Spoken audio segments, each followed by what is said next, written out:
Hello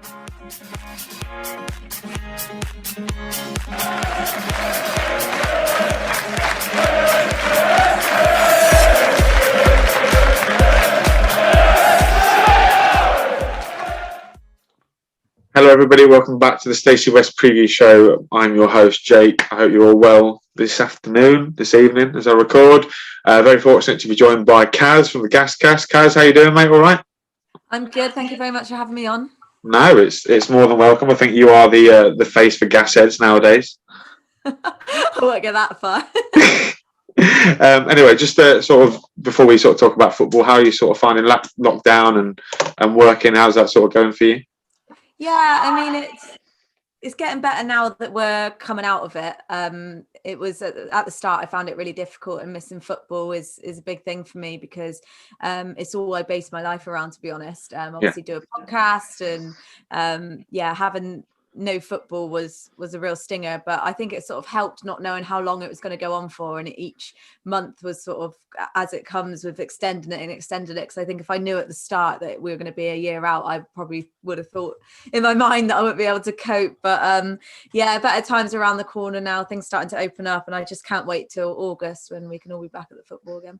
Yeah, I was going to say, are you looking forward to getting back down to the Mem? Because obviously it's one of those grounds with a really good atmosphere, isn't it? Yeah, definitely. Like, I've spent a lot of this lockdown looking at YouTube videos of fans singing under the Thatcher's roof. It's such an amazing atmosphere, and when you've been away from it for so long, like we have done, you just feel like you're going to appreciate it 10 times more once you're back. So yeah, I really can't wait. And I know the pub's only opened on Monday, but have you been down for a pint and a meal? I haven't yet, actually. I've got a table booked for Thursday next week. I know it was really difficult to find friends that were free, and then that was like the soonest. So yeah, I'm counting down the days so I can have my first pint on draft. It's probably been about a year. And let's talk about the gas cows then, because obviously, you know, I watched you on the Third Tier podcast the other week. So for anybody that sort of didn't tune into that, how did you sort of get involved with that sort of line of work? So Gascast has been going on for about 5 years now, and I've always supported it. I thought it was a great idea when the lads started it up, because I thought we need that sort of content. It's just a bit extra that Gasheads get that they don't get from the official club. So I've always supported it. And then once they did this interview with one of our managers, Daryl Clark, who's a total legend at Rovers. He's got 2 back-to-back promotions. They did a reminiscent type interview with him. I listened to that and I found it very emotional, very captivating. So I said to them, you know, why don't we collab here? Because I'm an editor in my day job. And I said, why don't we put a video of Daryl and his best memories alongside this audio from the podcast interview? Yeah. And it did really well, and a lot of fans absolutely loved it. So then we did another one, and then it got to the stage where we thought, well, this is working really well. Why don't I join the Gascast team? And then I started doing podcasts and hosting my own shows, and yeah, it's just like snowballed from there really. But I've only been on it for about a year, but I absolutely love it. And it's been really beneficial for me as well. Obviously they're doing the commentary for the club, aren't they? The Gascast. Yeah, it's so amazing that the club have got Gascast involved. They did ask all of us, but I politely declined because I thought it was just, for me, I think I'd struggle with that sort of thing. But it is a massive gig, and the guys do a fantastic job at it. I just think I would trip over my words and get the players' names wrong, so I wasn't up for that responsibility. But the boys do a great job at it, and it's going really well, and the club want to continue it for the foreseeable. So massive news, and it's hopefully something that other clubs will consider doing with their podcast teams, because there's a bit of fan recognition that the boys really deserve for all their hard work, to be honest. It'd be good to listen to them on Saturday afternoon. Yeah, it is, isn't it? It's 12:30 kickoff now. It sort of threw me off a little bit. We're going to have to talk about football, Kaz. I know you've tried to put it off as long as you could have done, but we'll just sort of get you in a good mood by buttering you up a little bit. Highlight of the season. We've got 5 games left. What's been your? And if you say Lincoln away, Kaz, you are never coming on the podcast again. We're going to be fuming. I tell you what, we started doing vlogs at the start of the season. We haven't done many recently because it's just been so depressing and repetitive, but we started doing vlogs for our YouTube channel, and that our faces after that Lincoln result, I mean, it was an impressive result. Like, I think for us, it was and that's obviously very flattering to you guys because we couldn't believe we pulled it off, but that's not the highlight. I would say the highlight, I mean, it's tricky, don't get me wrong, there's not many, but I would say probably beating Accrington 4-1 under Joey Barton, because I'm just trying to think of how it felt at the time. And at the time, it felt like a massive weight lifted off the shoulders. It felt like we've turned a corner and that we're going to get ourselves out of this relegation scrap. And obviously not really to be following on from that. But at the time, it was really impressive. Our best performance, I would say, to date. Don't know what happened after. I don't know why we couldn't keep it up, but I'm gonna have to go with that. Like I said, there's not very many to and your low light of the season. Oh, funnily enough, losing to Accrington 6-1. Full circle.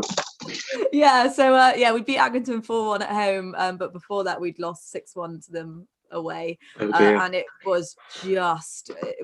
It was a Tuesday night. I had it on iFollow on the laptop, and it was painful to watch. We were just falling apart.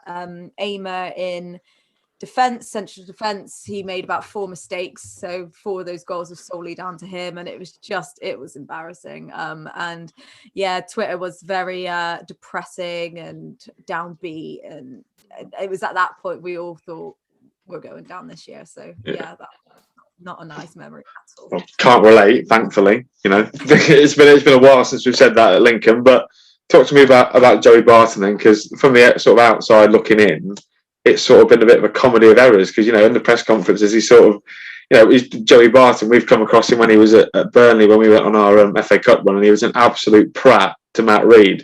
If you'd have watched it, you would have seen it. But talk to me about Joey Barton, and obviously he seems to be still a prat. Would that be right? I mean, it's tricky because he's divided the fan base so much. And when he first came in, Twitter was like an absolute cesspit, to be honest. It was horrendous reading. I mean, people were arguing against each other. A lot of people were saying they're not going to come back to the club unless they sack him.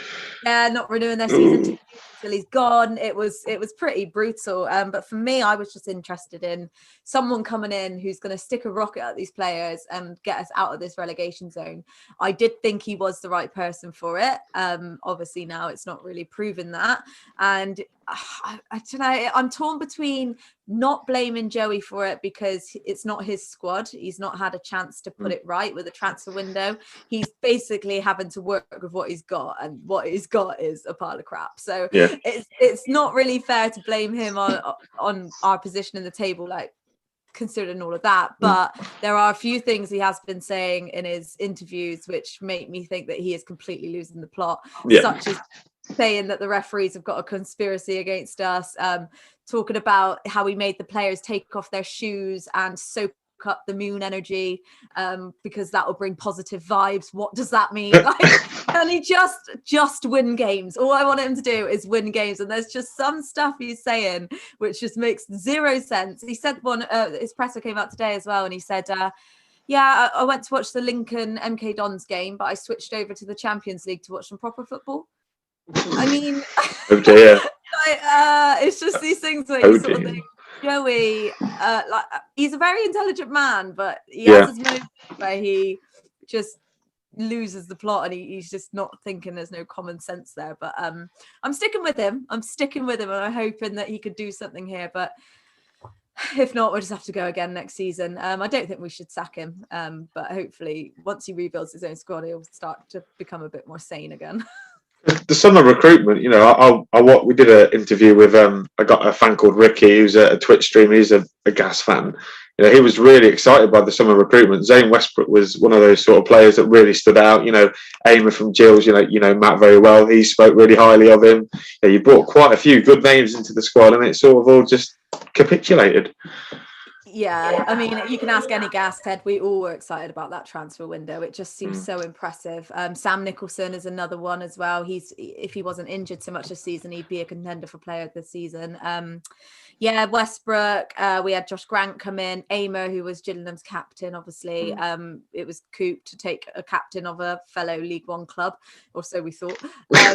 And I think, to be honest, it was ultimately losing JCH to Peterborough at the start of the season, going into the season with just 3 strikers, all quite inexperienced. No real replacement for JCH. I mean, he's got 27 goals this year. I mean, you cannot, you're going to miss that in any side, aren't you? And then you look at the balance of the squad, and it's very defender heavy. We got a lot of defenders and then nothing up top, so we've got no creativity up top, and that, I think, is just what has shot us in the foot, to be honest, because we need to score goals, and we can have as many defenders as we want, but if they can't defend set pieces, then what's the point? There's a lot of errors have been made. It looked really impressive on paper, but actually when you put the squad together and you look at it as a whole, it's less so, and they've not gelled at all, and I think we've just made too many changes to actually make a positive difference, and it's just gone the other way. Yeah, you've sold Clark Harris to the bloody lot down the road, which has really annoyed all of us, because he he's doing really well for them. They look like they've gone course of bloody promotion. But managerial chaos is probably the way you describe Bristol Rovers this year. Garner, Tisdale, what's gone on? What's happened? Just explain to us, why are you crying? What's going on? Honestly, I wish I could explain it. It's just a comedy of errors, to be honest. I mean, we lost Graham Coughlin, who was our we sacked Daryl Clark, who was a back-to-back promotion hero legend, and then Coughlin, who was the defensive coach, took over, which everyone was obviously a bit unsure about. It was a cheap option. We all knew that, but he actually did really well. He got us to 4th in the league, and it was all going swimmingly. We were unbeaten in 12, just beat Ipswich away, which was a massive win for us back then. And then he just left. He said that he wanted to move closer to home, and he left. So that was obviously a massive issue for us then, because we had to then find a sudden replacement. And Rovers, being Rovers, again went for the cheaper option. They went for Ben Garner, who's had 0 managerial experience at all. He's been a coach and he's got a lot of good contacts, but he's got no experience as a manager. So that was error number 1. Error number 2 was, if you're going to get rid of Ben Garner, you should get rid of him in the summer. Don't allow him to have his own transfer window 10 games into the season and then sack him. If he's just bought his own squad of players and he's assembled them and they've all signed because they want to play for him and they like his style of play, then you need to stick it out for a bit longer. But no, they lost their heads. They sacked him too soon.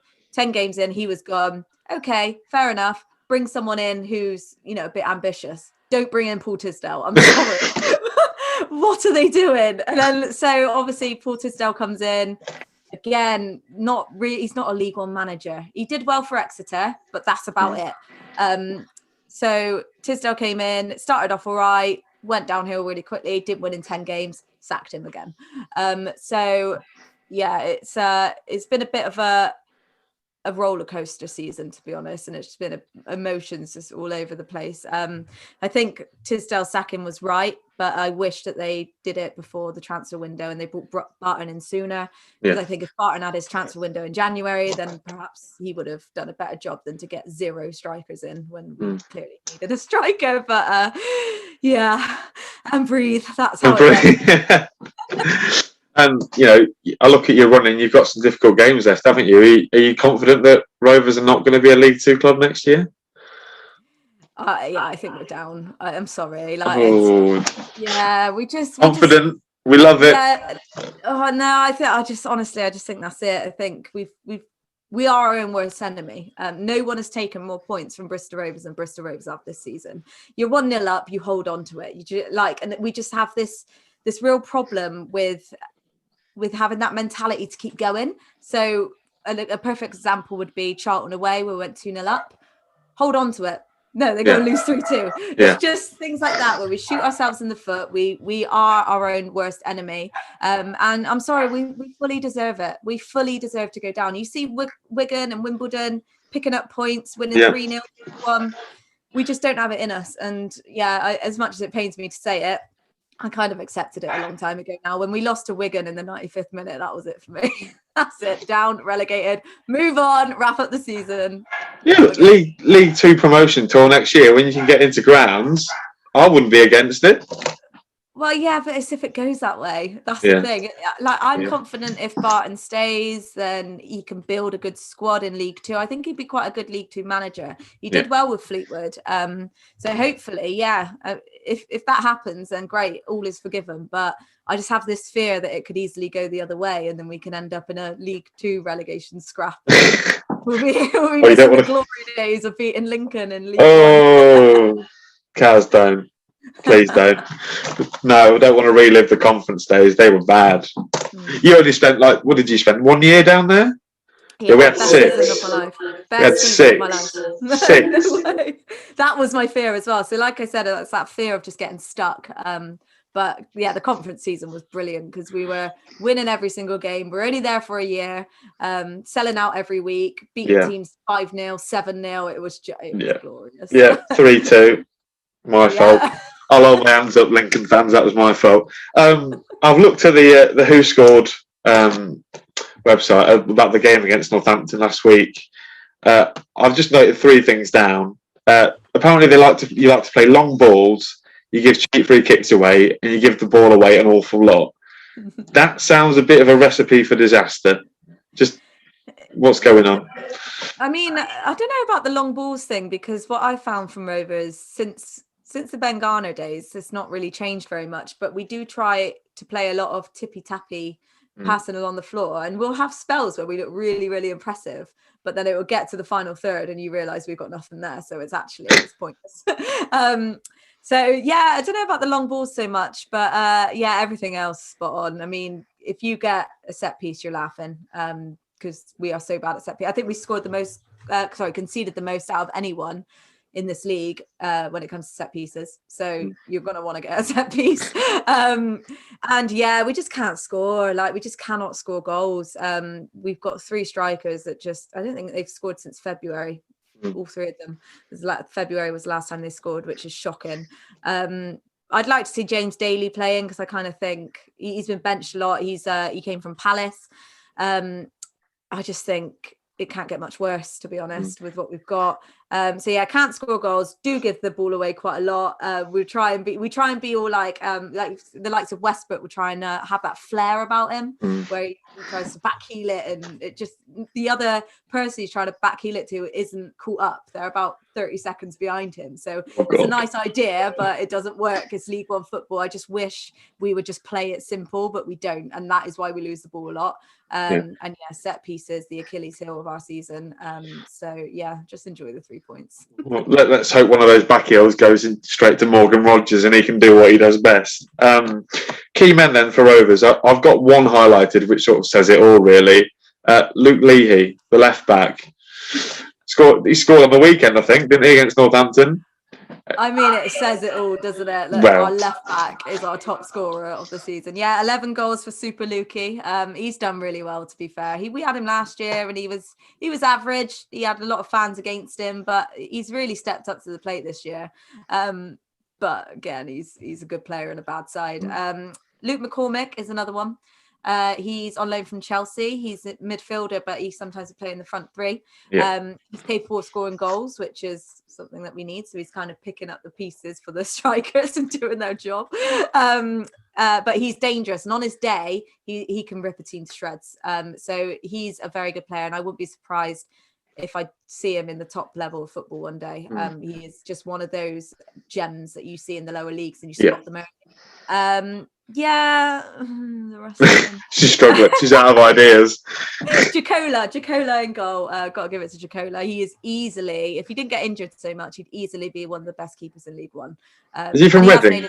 Was he from Reading? Yeah. Did he come from Reading? Yeah, I've seen him before, and he just like this every time. Passes the ball out, 2 centre halves, and that's all he bloody does. He does save a lot, to be fair. He's saved us on so many occasions. He's been injured lately, but having him back is so vital, and he's vocal. He will scream at Joey Barton, he'll scream at the defence. He's a bit of a a leader that you need on the pitch. Definitely one for the dressing room. So yeah, he's also a key player for us, but that is about it. I'm just checking last season. I think you had Josh Ginnelly there as well, didn't you? You had the Luke Leahy, Josh Ginnelly extreme combo. How did you find Josh? Because he's a bit of a cult hero at Lincoln. Obviously, we had him on loan twice in the conference and then in League Two. How did he? Because Lincoln fans sort of look out for him and hope he does all right. How did he do at Gas? Yeah, he didn't play very much for us. He was certainly nothing standout. He had his moments where we thought, wow, this guy could be a real player. But, Yeah. I don't know whether it was down to the management or what, but I think he scored one goal for us, which was deflected off his shin. It wasn't anything. It was, yeah, to be honest, I almost forgot about him. So I think that's your answer. He's banging him in at Hearts, though, isn't he? Which is typical. You know, when he leaves your team, he goes and bangs them in. Right, I'm going to talk about something that I'd rather didn't. Lincoln 1, Bristol Rovers 2, start of the season. Please explain. Just talk to it from your sort of perspective. You know, the day, the result, how on earth you did it. You know, just tell us about how that sort of result, what it meant for you guys as well. Yeah, so that was under Garner. Ben Garner had a tough start to the season, to be honest. He had, I think we played 6 of the top 6 in his first few games, which is why I think it was a bit harsh to sack him after 10 games, to be honest. But yeah, we knew Lincoln were flying at the time, so we knew it was going to be a tough ask. Not one of us expected a result there. We went 1-0 down, didn't we? I think you guys went 1-0 up first. So it was one of those rare spells that we've had, which we've had a few times this season, but not enough, where we have just that comeback mentality. We had it on Easter Monday against Doncaster, went 1-0 down then, and then we fought back. It was almost like the players were just on their game. And I remember pointing out Luke McCormick at that time. He was playing in the front 3 and he was an absolute live wire. And you just couldn't deal with him. But yeah, it was probably one of the most impressive performances we've had this year, I would say. I did think Lincoln looked a good side, but I would say you probably weren't on your best that day, because you had your spells, but you looked like a bang average mid-table team. I remember thinking at the time, I'm surprised that you were flying because you didn't look it at all. But it could have been a bad day, so I wouldn't worry too much about what's going to happen tomorrow, because it happens. Best teams in the world have bad days. So yeah, it was a shock. We were absolutely buzzing with it because, like I said, nobody expected it. It's always a nice treat to beat the league leaders, and I think we were bottom of the league shortly before that. So actually, for us, it was huge. But I'm not expecting anything close to a replay tomorrow. Yeah, I did cry myself to sleep that night, but yeah, it was bad. What was I going to say? Shit, I've lost my train of thought. Oh, dear, I do this all the time. Anyway, oh yeah, that's it. Tomorrow then, Saturday. What we're expecting from Bristol Rovers? How are they going to play? You know, set up, line up. Who do you think is going to be involved? And yeah. I would say we probably will go for the same lineup we have done lately. So we sort of have, it's a bit like a 5-3-2. So we have Luke Leahy and George Williams sort of play as wing backs. So Leahy presses up the pitch. So expect Leahy to cover a lot of ground on the left-hand side. And that's what he's good at. And obviously, being our top scorer, he needs to push up. Luke McCormick will probably play in a front 3 type role. Perhaps we'll have Ayunga and Hanlon. I'd like to see Daly, but for some reason, Joey's really stubborn about him. So I'd expect to see Ayunga and Hanlon as our front 2. Wouldn't worry about them. Just cannot score. Don't say that. Don't say that, because you're jinxing. They both scored double hat tricks. And Brandon Hanlon always scores against us, so I'm Interesting. Well, yeah, Hanlon I find is a lot of he falls down a lot. He's always looking for a foul, and it's really frustrating because if he just stays on his feet, then he can just have a go at goal and just give it a go. But he's more interested in trying to win penalties, trying to win free kicks, and it is the most frustrating thing. The ref never buys it. Just stop doing it, man. He'll stay on his feet all game tomorrow now. I've said that.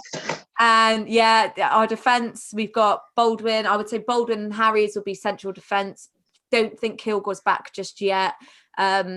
So I would, yeah, those two, a bit China shop, to be honest. They're a bit of a crisis in the back sometimes. But yeah, it's hard because like I said, we are so inconsistent. We've had moments where we look solid, and we've had moments where we look awful. Like we are just an accident waiting to happen sometimes. A bomb scare, that's the word I'm looking for. So yeah, I mean, I'm not confident. I think you'll beat us. You got to think, after Tuesday's results with Wigan and Wimbledon winning, we are further into that relegation zone. The pressure on us is huge, and we don't deal well with pressure. So I would be very surprised to see us even score a goal tomorrow. I think we are going to crumble. And I think you will take that opportunity, and I think you'll beat us. But yeah, expect some nice spells of passing play, because we do that, and it looks great. And yeah, you'll find once it gets into that final third, we have absolutely nothing to offer. So yeah, sorry, I feel like I'm just slagging them off, but no. I mean, I think you're doing rubbish. I think I did this to a Blackpool fan, pardon me, last week. I said, "Oh, you guys are on such good form. We've just come back. You can absolutely tonk us. We managed to get a point." So I feel like you're setting us up to fail here, which is very scary. I would not mind being wrong. No, I bet you wouldn't. Yeah, I bet. Yeah, wrong, I'll be over the moon, but I just cannot see it, to be honest. I mean, we just have nothing to offer. That's all I'm going to say. It's absolutely nothing. If Rodman's back, then it might be a bit better. I'm not sure where he is on his injury, but he is a key player for us in that final third. But yeah, I'm not seeing it. Ex-Grimsby player as well. Guaranteed he's going to score then. Fantastic. Cheers, Kaz. Score prediction then. Head first and then heart second. Okay. So my head says, God, I predicted one earlier and I forgot what it was. 2-0 Lincoln. My head says. My heart says 3-0 Rovers. Oh God. Jesus Christ. Don't listen to my heart. It's wrong. Right, Kaz, where can Lincoln fans find you on Twitter, social media, that sort of thing? Where can we find you? So I am at Kaz J May on everything, Twitter, Instagram, the works, and Gascast podcast. If you'd be so kind to check that out on Twitter, Facebook, Instagram, at Gascast podcast, that would be amazing. Thank you. There you go, folks. That's Kaz for you. Thank you very much for watching. Thanks, Kaz, for coming on. Oh God, I was so rude there. Thanks so much for coming on last minute. Massively appreciated. Thank you. We will see you next week for a big one against Hull. See you later.